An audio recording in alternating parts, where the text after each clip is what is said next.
महापालिकेच्या निवडणुकीत लाडक्या बहिणीच शिवसेनेला विजयी करतील असा विश्वास प्रभाग 8 मधील उमेदवारांनी व्यक्त केला।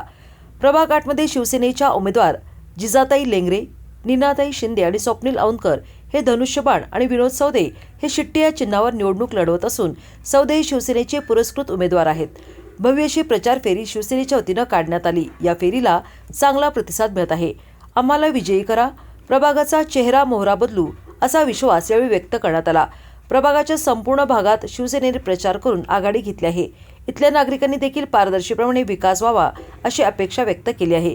घर टू घर भेटीगाठी घेत विकास कामांसंबंधी उमेदवारांनी आपली भूमिका मांडली आहे, त्याला मतदारांचे समर्थन लाभत आहे। मी नीता युवराज शिंदे, प्रभाग क्रमांक 8 क ची महिला उमेदवार आहे। मी स्वतः एक फार्मासिस्ट आहे, मेडिकल माझा व्यवसाय आहे। मला तसा काही राजकीय वारसा नाहीये, पण महिलांचं सक्षमीकरण व्हावं, त्यांनी आपल्या पायावरती उभा राहून आपल्या संसाराचा गाडा ओढता यावा ह्या हेतून मी यात राजकारणात उतरलेले आहे। तरी मला आम्हा सर्वांना पाठिंबा द्यावा आणि निवडून यावं।